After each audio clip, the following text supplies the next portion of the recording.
안녕하세요. 한양대학교 음악대학 명예교수 이종구입니다.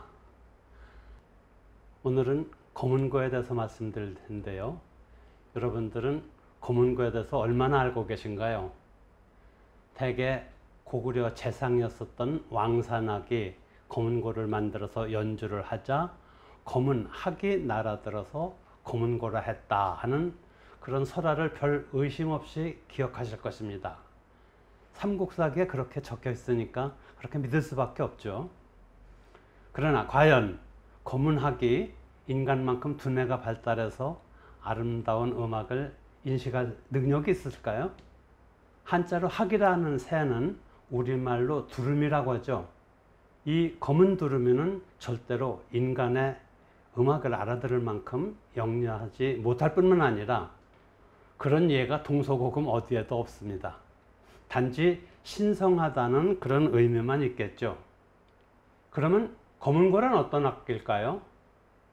국문학자 이탁 선생의 국어학 논고에 따르면 검은고는 고구려의 악기다 라는 뜻을 가지고 있다 하는데 이것이 올바른 해석입니다. 검은고의 검은이란 순수한 우리말인데 이에 대한 해석을 양주동 박사는 정정고가연구에서 아래 아자를 쓰는 그 감자는 검, 감, 곰, 금 등 여러 가지 음소로 바뀐다고 합니다. 그러니까 단군왕검의 마지막 글자인 검이나 검단산할 때 첫 글자인 검은 상감, 대감할 때의 감과 같은 말이며 신라 초기의 왕호 이사금이나 매금 같은 금도 같은 말이죠. 알타이어 계통에서의 검이란 신과 임금, 사람의 뜻을 동시에 가지고 있습니다. 따라서 검은고의 검은은 나라 또는 임금님을 뜻하며 검은고의 고는 현악기를 뜻하는 순수한 우리말입니다. 가야금의 옛말인 가얏고란 말이 있지 않습니까?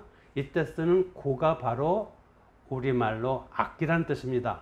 따라서 검은고란 나라의 악기인데 이를 뜻글자인 한자로 나타내면서 현금 혹은 현악금이라 했습니다. 한편 검은 두루미로 표현했다는 것은 검다라는 색깔은 오행사상 중 북방을 나타내니까 재생, 불멸, 영원 등을 상징하고 있습니다. 따라서 검은 두루미로 표현했다는 사실은 고구려가 북방을 신성하게 봤다는 뜻이기도 합니다. 예의 검은 새는 하늘의 새이니 까마귀를 보통 이야기하는데 보통 까마귀가 아니고 태양 속에 있다는 까마귀 삼조고입니다. 하늘이 이 검은 새를 보냈다는 이야기는 시경에도 나오는 아주 유명한 이야기죠.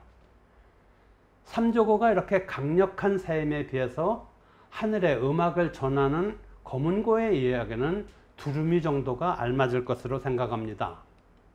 이 악기를 처음 만들었다는 사람이 왕산악이죠. 그런데 왕산악은 고구려의 제2재상이라고 했으니 아마 우리 관제로 본다면은 장차관 정도 그런 격이 되지 않을까 생각합니다. 우리는 왕산악이 하나의 그 음악가로만 알고 있지만 제2재상이라는 직함으로 봤을 때 검은고 제작 이외에도 많은 일을 했을 것으로 보입니다. 그러나 그는 생물연대수사도 알 수가 없고 제2재상이라는 직위조차 고구려에 없었던 관제입니다.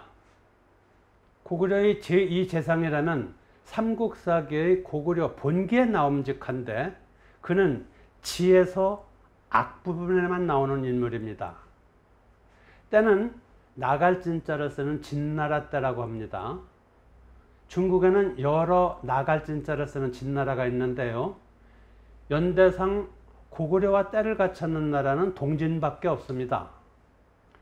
316년에서 419년까지 존재했다고 하니까 왕산악도 이 100년 남짓한 시기의 사람으로 봐야겠죠. 그런데 동국통감에는 왕산악이 검은고를 만든 시기가 양원왕 8년이라고 하고 있습니다. 양원왕의 재위 기간은 565년에서 590년 사이니까 삼국사기의 검은고 기록과는 150년 이상의 차이가 나고 있습니다. 이 둘 중에 하나가 맞고 하나가 틀린다면 저는 뒤에 양원왕 시기라고 보려 합니다. 그것은 양원왕 시기 이전에도 검은고와 유사한 악기의 유적이 많이 있는데 이에 비해서 검은고가 월등하게 진화했다고 생각하기 때문입니다. 또 국가의 관료제도가 초기에는 부여제도를 고구려가 많이 따랐었는데 그 뒤 왕권 국가로서 관료제가 정착되면서 세분화됐다는 점입니다. 아마 재상이라는 제도도 후에 생겨나지 않았을까 생각합니다. 고구려의 양원왕 때는 귀족이 연립정부까지 수립해서 아주 세력 다툼이 컸었고 특히 대다루가 되기 위해서 권력들 다툼을 아주 심했던 그런 시기였습니다. 이렇게 불안한 시기였기 때문에 고구려는 음악으로 국가의 재난을 피하겠다는 생각을 했습니다. 그래서 제2재상이 손수 검은고를 만들지 않았을까 이렇게 생각을 합니다. 동아시아 국가의 재래 음악을 악이라고 했습니다. 그래서 고대 황제들은 하늘과 땅 그리고 조상의 제사를 올리는 그때 반드시 악을 아뢰었습니다. 그런데 그 악에는 그들 국가 나름대로의 특성 있는 음악을 연주했습니다. 그러니 다른 나라의 음악을 연주하면 큰일 난다고 생각했죠. 그런데 악의 공통점은 유교의 이념을 실현하기 위해서 부드럽고 평화를 추구하는 아주 우아한 음악이어야 한다라고 했습니다. 악은 서주 시대부터 시작했다고 하니까 지금부터 약 한 3000년 전의 일입니다. 매우 역사가 깊죠. 이런 음악은 국가를 법과 예절로 통치하고자 했었던 동아시아의 여러 나라가 추구하던 이상이기도 했습니다. 우리나라에서는 고려 예종 때 송나라에서 들어왔다 악이 그렇게 말하고 있는데 사실 그 이전에도 악이 있었던 흔적은 아주 많습니다. 이미 고조선 때부터 홍산 문화와 관련 있는 다양한 천재 흔적이 있고 만이산의 참성단도 천재를 지내던 곳으로서 일종의 악을 연주했던 자리라 하겠습니다. 부여의 영고나 고구려의 동맹 그리고 삼안의 천군이라고도 하던 소도 등이 모두 천재의식의 일종이었습니다.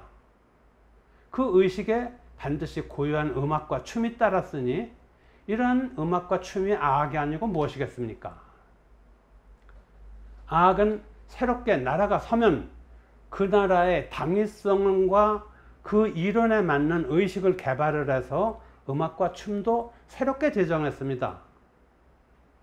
이에 따라 악은 그 내용과 악기는 물론 춤을 출 때 쓰는 의상과 소도구까지 모두 새롭게 만들어서 다른 나라보다 월등한 음악과 최고의 춤만을 항상 추구했습니다.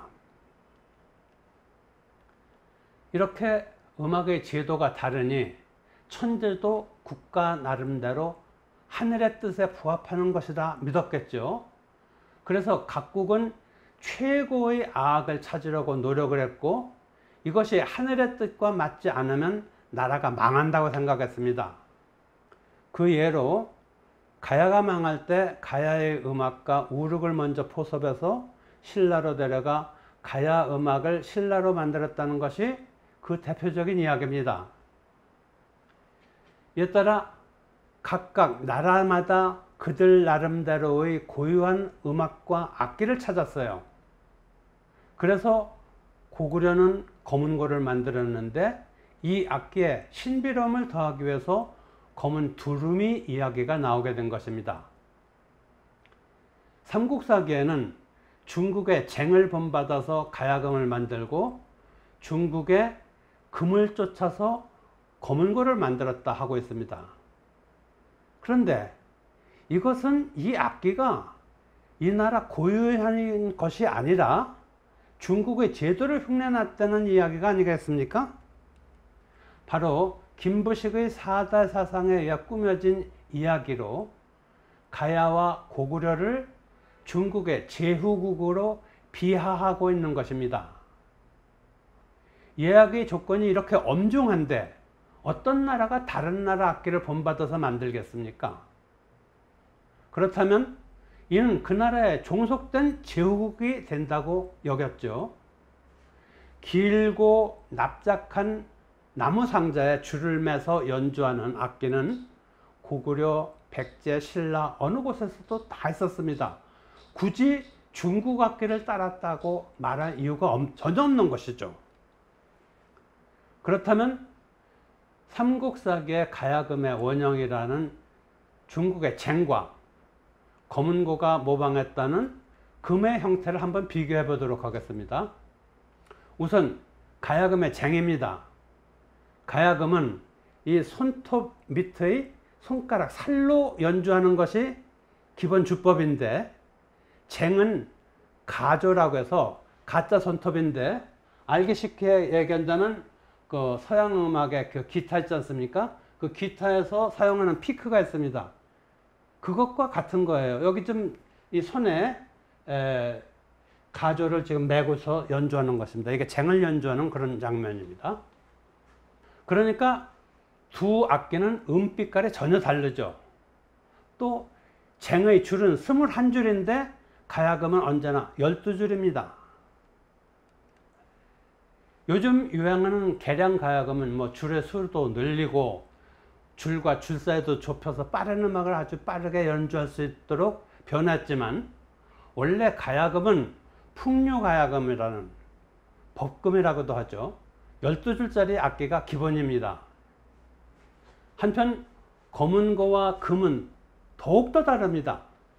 금은 중국의 대표적인 악기로서 한 줄, 세 줄, 다섯 줄, 일곱 줄, 아홉 줄 등 여러 종류가 있습니다. 우리나라에는 7줄짜리가 고려 때 들어와서 조선 말까지 궁중에서 사용했습니다. 그래서 이것을 칠연금이라고 하죠. 앞 울림판에 흰 자개를 박아서 표시를 한 것을 휘라고 하는데, 이 휘를 따라서 휘금이라고 악기 이름도 합니다. 특히 우리말은 중국말과 달라가지고 성조가 없기 때문에 그냥 한글로 금이라고 쓰면 광물질 금으로 착각하기 쉽습니다. 그래서 고서에는 그냥 금이라고 적혀 있는 부분이 많죠. 그런데 검은고 금이라 한 한자 사전을 따라서 금도 검은고라 했습니다. 이것은 사전을 따라서 잘못한 것입니다. 금은 음을 표시할 수 있는 이 휘, 이게 바로 휘입니다. 여기 이 박혀 있는 것들. 이 휘 이외에 가야금의 안족이나 혹은 검은고의 쾌, 이게 쾌입니다. 이 쾌라는 그 얇은 나무판을 16개 세워서 이것을 짚어서 서로 다른 음을 낼 수 있게 만든 악기죠.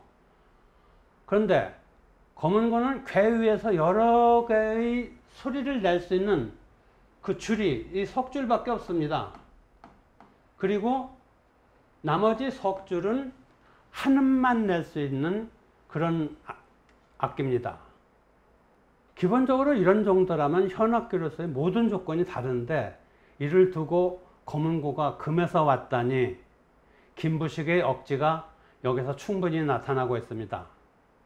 어쨌든 삼국시대의 여러 나라는 각각 자기 나라의 예약을 위해서 경쟁적으로 자국의 악기를 개발했습니다.